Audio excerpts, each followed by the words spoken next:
नमस्कार, आप देख रहे हैं पुलिस प्रतिज्ञा न्यूज। मैं हूं आपके साथ मनु तिवारी। आइए रुक करते हैं इस खास खबर की ओर। प्रदेश सरकार के उप मुख्यमंत्री श्री ब्रजेश पाठक ने वक्फ एक्ट को बताया मुसलमानों के पक्ष में।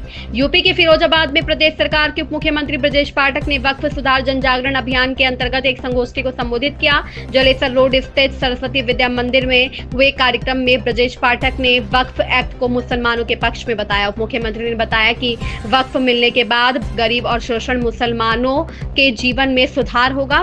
वक्फ की प्रॉपर्टी पर अस्पताल और कॉलेज बनाए जाएंगे। इस दौरान उप मुख्यमंत्री ने अपनी सरकार और मोदी सरकार को लेकर जमकर कसीदे पढ़े। साथ ही साथ सब पर कांग्रेस पर हमला करते हुए कहा कि यदि मुसलमान समाजवादी पार्टी को वोट ना दे तो 2% की पार्टी हो जाएगी समाजवादी पार्टी। वहीं ऑपरेशन सिंदूर पर किए गए सवाल के जवाब में उप मुख्यमंत्री ब्रजेश पाठक ने कहा, सिंदूर मामले पर अभी दिल्ली से पार्टी की कोई गाइडलाइन नहीं आई है, इसलिए कुछ भी नहीं कहेंगे। फिरोजाबाद से ब्यूरो प्रमुख बबलू फरमान की खास रिपोर्ट। भारतीय जनता पार्टी सरकार बन गई है तो गरीब कल्याण योजनाओं में मुस्लिम समाज को उनका हक देने का काम भारतीय जनता पार्टी की मोदी जी की सरकार ने। मैं मुस्लिम समाज से कहना चाहता हूं, अगर समाजवादी पार्टी को वोट आप न दो तो समाजवादी पार्टी उत्तर प्रदेश में 2% की पार्टी रह जाएगी। एक पार्षद और जिला पंचायत सदस्य भी जिताने की ताकत पार्टी नहीं है।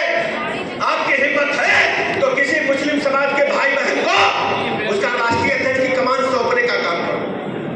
पूछिएगा, जब कभी जरूरत पड़ती है तो मुस्लिम समाज बढ़ चढ़ करके समाजवादी पार्टी कांग्रेस को वोट देने का काम करता है, लेकिन बिरयानी के तेज पत्ते की तरह जब पक जाता है, स्वाद आ गया, टेस्ट आ गया, तो सबसे पहले चाट करके उसको थाली के बाहर रखने का काम समाजवादी पार्टी और कांग्रेस पार्टी के लोग करते। जिस ढंग से भारतीय जनता पार्टी ने सबका साथ सबका विकास सबके विश्वास के आधार पर जनता को जोड़ने का काम किया है, और दूसरी तरफ समाजवादी पार्टी हो या कांग्रेस पार्टी हो, केवल वोट लेने के लिए मुस्लिम भाई बहनों को आगे करके वोट हासिल कर लेते हैं। उनको सत्ता में बराबर की भागीदारी न दे करके उनके हक और हुकूक को लूटने का काम करते हैं। बेदली शुल्क घर घर पहुंच रहा है। बड़ी संख्या में लोगों को आयुष्मान भारत कार्ड 5 लाख तक के निःशुल्क इलाज की गारंटी भी मोदी जी ने देने का काम किया है।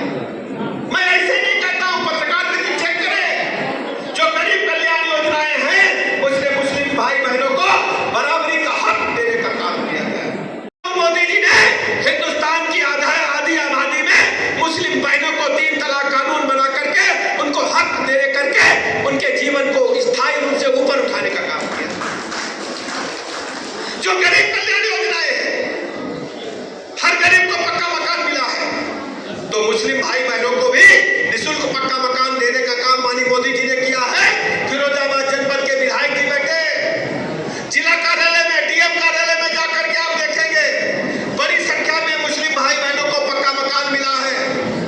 ये मुसलमानों को तय करना है कि वो इल्म और तरक्की के रास्ते पे चलेंगे कि फिर से हम वोट बैंक की तरह इस्तेमाल होंगे।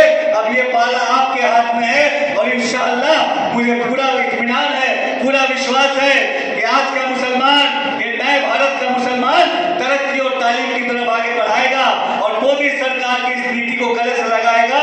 आप सबका बहुत बहुत अगर चैरिटेबल हम हॉस्पिटल खोलेंगे तो वहां पे किसका इलाज होगा?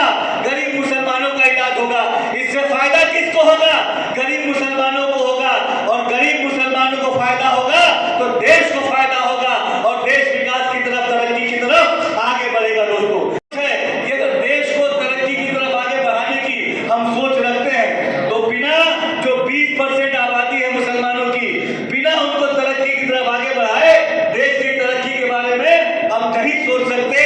यही सोच हमारे प्रधानमंत्री मोदी जी की है। इस खबर में बस इतना ही। बने रहिए हमारे साथ और देखते रहिए पुलिस प्रतिज्ञा न्यूज।